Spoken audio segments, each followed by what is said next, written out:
Welcome back, everyone, and happy Wednesday. This is episode 2 of Death Talker Unscripted, hosted by moi, Paula Adams. I'm a death walker or death doula, depending on where you are in the whole death movement that seems to be rising across this country, and I'm thrilled. In this episode, we're going to be talking about the fear of death, death phobia. And it comes in all sorts of ways, just not the actual fear of death, but the whole concept and how we paint a pretty picture, how we soften it up a little, how we make it so it's not as intense. And that's really unfair to death. I'm just going to say it straight up. We don't do that with life. We encourage people to step out, take risks, go for their dreams, do everything that, this life is supposed to be giving you. But all of a sudden, death somehow is this sneaky little creepy thing that wakes up one day and whoosh, makes bad stuff happen. That's not exactly how it transpires. You can't have life without death. They go hand in hand together. I learned this as a child, and I would have thought that more people would have taught their children, but it doesn't seem that way. When I was a child, life was just as important as death. And it was taught to us in all sorts of forms, through circles, whether it was the garden, whether it was our fields that we were harvesting, the animals that we kept, the animals that were in our lives as pets, the ones that we would sell, and they were going to die. We fed them, we hugged them, we loved, but we knew as children they were going to die. They were going to be ended in this time and place and go to other purposes. It was nothing that we feared. It was nothing that was scary to us. It was just the way it happens. My grams would always tell us when something was birthed, whether it was a puppy or a calf or a rabbit. When that entity took its first breath, my grandmother would always look at her little watch and say, "The death clock started." That made so much sense to me. Let me be clear. I am not saying that death is not sorrowful and grief and loss and that whole circle that envelopes death. Just as there is a whole circle of emotions that envelope life. When a child is going to be birthed, when you find out you're going to have your child, there are so many things that you do. And there's fear in that, wondering whether you're going to be a good mom or a good dad. But those are addressed in a lovely, positive context through workshops and just stuff and books and previous generations. But life and birth, there's also pain, there's distress. So there's a huge array that goes of emotion that goes with life, but also death. Death is freedom. If you are one of the people who are going to lead a very long life, your death clock is going to tick for a very long time, and you get to that age where everything hurts. You're in constant pain. There is so much pain medication in you that you are literally zombied out, that nothing has joy anymore. Waking up day after day brings no positive momentum or vibrations. This is where death is brilliant, because when it happens, it takes all that away. And it takes that away for the person who ends up dead, but it also is a release for those that are still around that person, that still have to continue with life. They get to see that death is freedom. And we should hold on to that. That is a positive momentum when it comes down to whatever time your death clock alarm goes off. There are so many different death clocks, from the child who is born for 3 seconds to the child who's going to be shot in the classroom next week, to the teenager who is going to be murdered, to the middle-aged mom who's not going to survive her birthing of her first child, all the way until you die just of old age and natural causes. The bottom line is 10 out of 10 people die. We are already in a queue. When you took your first breath, you slipped right into the queue. And that's where you sit. And everything in between that breath and the time that the alarm goes off for your death, that's the queue. That's where you do everything in this little short amount of time that you would like to do, that you have to do, that you feel resonated to do, called upon. This is what we call life. There's no escaping it. We can avoid it. You can take a million ways to prolong it if you want. The medical industry, I have no doubt, within a short period of time will extend life expectancy to, I don't know, let's go with 150 years. Even at 150 years, you're going to die. There's every entity, every living, breathing organism that lives in this time and place on this blue planet dies. What happens after you die? I have no idea. That is not my specialty. But my specialty is talking to people about death, making it a regular conversation piece, something that I would have over Sunday dinner with my family, or I'm out with the girls, and it just needs to be a regular conversation. And there are certain things that we choose to continue to hold on to that makes that not possible. We use certain phrases like, I lost my husband 6 years ago. When I first heard this from a person, my first instinct went, oh my gosh, did you get your missing persons out? What are the cops doing 6 years? That must be awful on you. I can't imagine not having that closure. And the poor cops, I mean, what do you do after 6 years?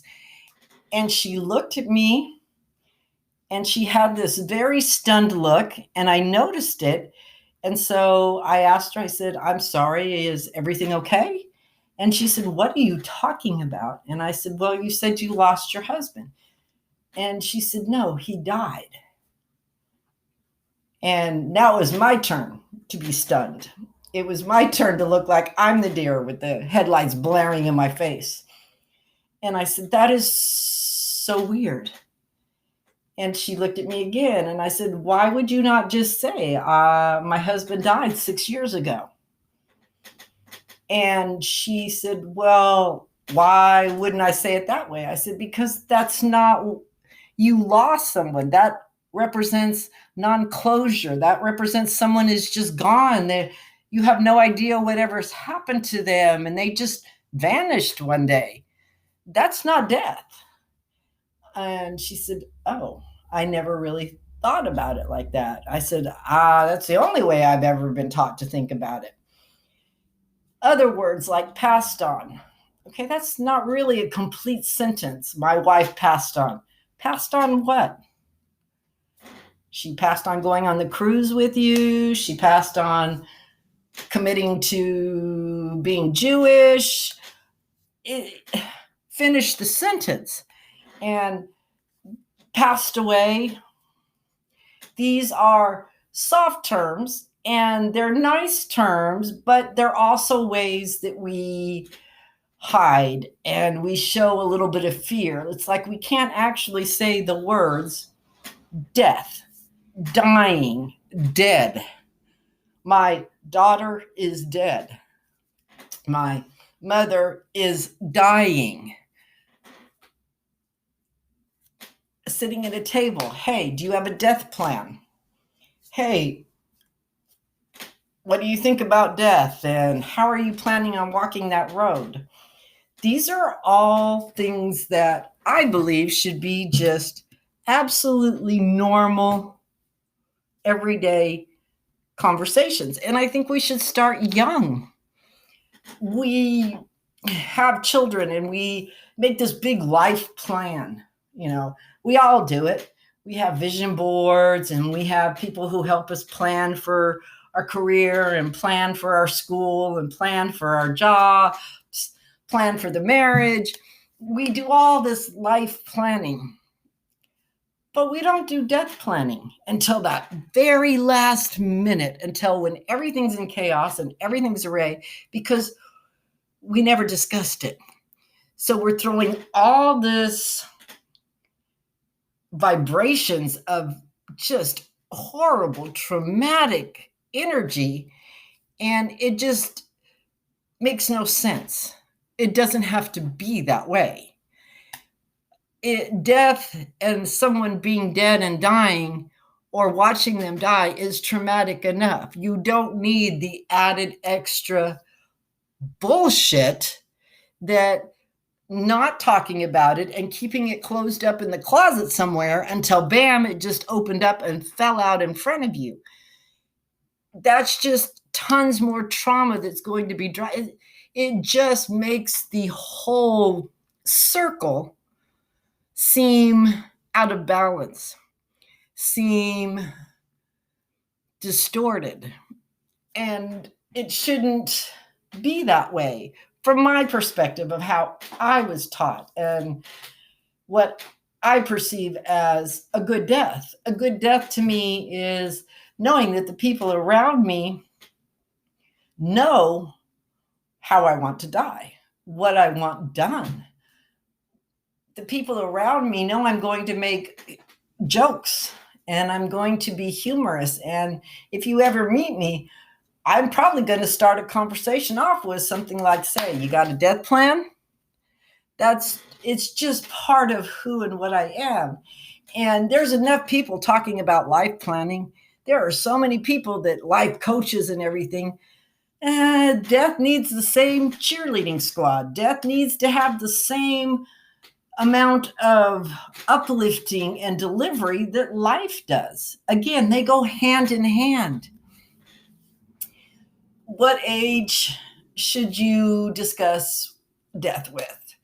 Well, I'm going to go with a little science here. 3 years old, at 3 years of age, the toddler or the child is very well aware of the concept of something going away and never coming back.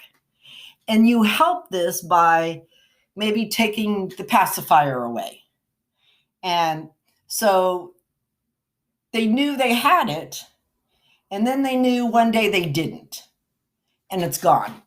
And it has never come back. They're 13 years of age now, and so they understand that concept right then and there, that it's going to go away and it's never going to come back. Now, what you teach that child from that point on is going to either make it a very dark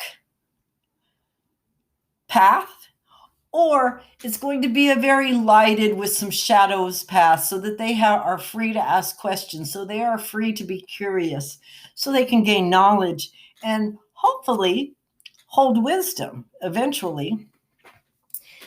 And this fear of death in this country can be seen in so many ways. The medical community, they will manage you all the way to the grave. They will manage you straight up there. But they don't tell you about the really bad shit that's going to come before you get to the grave. I always tell people, most people are not afraid of death. They're afraid of how they're going to get dead. That's the thing that is just right there. And that's the part that we put the blanket over with, and then a person dies, and then we're out celebrating their life through funerals and wakes and all that. But we still have that blanket of stuff in there that nobody talks about, that we're just going to shove down and mix it all up with grief and then make trauma and wait for the next dying person in our family to do the same thing. It becomes a horrible, vicious cycle. So the fear not only comes from the medical community, because they'll do everything in their power to help you avoid it or get around it in that sense. Religion, in my opinion, for so many, there's this underlying current of you have to suffer while you're dying in order to get to wherever the great beyond is for you. We already know we're going to suffer. The body is going to shut down and things are going to happen, and it's not comfortable. But we need to explain how that suffering occurs, why it occurs, how the body is shutting down. It's not a curse. It's not some sort of test. It's the natural process of dying. And that's kind of sort of what I do when I advocate for families and the children and the friends and, the people around them, the person who's dying as well. I advocate to them on their behalfs. And as each day comes by and what's going on with the dying person and what's going around in the circle to where these people are with, we talk about it. I explain. They ask me questions. They vent on what their worries are and their fears. And their fears mostly come up with having to watch this person die this way. That is a horrible, tormented thing that we place on our loved ones, who are our caregivers, the people who are with this person dying, is the fact that it is such a long, drawn-out, ugly process. And by ugly, I just simply mean in terms of someone day in and day out who is not skilled or doesn't have the knowledge or information to understand what death is. So it ends up being just a very horrible, dark period. I don't come away with that after I'm with these families. They're still sad, they're still mourning and grieving, and they still don't like what's happening, but they understand it a little bit better. They don't feel this need or guilt to hang around all the time. They are free to go to the grocery store and, so it's talking about fear, talking about death makes the fear go way down. And that's what it should be. We should be embracing death. We should be embracing ways that people die to make life and death a little bit more balanced. Death has so much entangled at the end of it, just like birth does.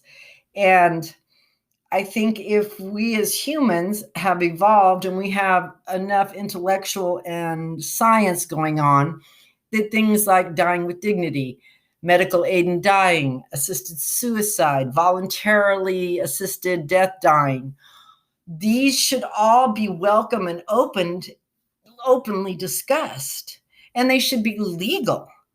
If you lived life on your own terms, you should die on your own terms. And we don't have a lot of choices in when and how we can die. It's just a set, and that creates a whole nother set of fears right there. A lot of people don't want to go through that last stage. They don't want to put any of their people through that. Their religion doesn't call for any of that. So there's a whole nother layer of an onion that needs to be pulled away. Death in this country also is nonchalant. it's not in an everyday conversation. It's not in everybody's daily life. I hear so many parents say, oh, that's never going to happen to my family. Oh, that's not going to happen to my child. Oh, my mom's not going to die that way. You don't know that. And I guarantee you, when you think it's not going to happen, it usually happens. So be prepared for it. Start talking about it now. Start planning for all the possibilities of the way that when that alarm clock, that death alarm clock goes off, you're ready. Just like you're ready when it goes off at 7 o'clock in the morning to get up and start doing the grind and love your babies and go to school and everything. That should be the same concept here. There should be more and more discussion and less pushing away, covering up. Death is not meant to be stuffed in a box and then like a jack in the box, dun, dun, dun, dun, dun, dun, dun, dun, dun, dun, boom, it all explodes in our face. No, that is barbaric, and that is just not acceptable in my world. I have, over the course of my lifetime, and from a child walking my grandmother home and my mom and my daughter and one of my husbands and my kid's dad and just all the people that I have through COVID and even after COVID, these long COVID patients, there's about 1,000 dying a week. And, I get, I don't know, during COVID and a little after COVID, I was getting like 2,800 emails. Now I'm down to like maybe 200 to 400 a week. And the really, really good news about this is some of the fear is starting to lose its luster. We have the death doula movement rising. There is a death movement going on. The healthcare system is very shaky. And as a whole, we as death doulas, and for me as a death walker, this is an opportunity to close the gap, to fill in the gap, and to really, really take another path, evolve a little bit, move into the next state of grace and dignity and compassion. This is all so very vital in order for me to be able to sit down at your table and have a glass of wine and a beautiful steak with a baked potato and salad and be able to just sit back and take a break and take a drink and eat my thing and look at you and say, how's your death plan going? Did you talk to the kids? Do they understand what happened today? And it should just be a regular conversation. And in turn, with that, I'm going to go ahead and end it there. And I wish you all just a lovely week. And I hope that when you have a conversation next time, I hope when you sit down and go, what do we talk about? You'll think about talking about death.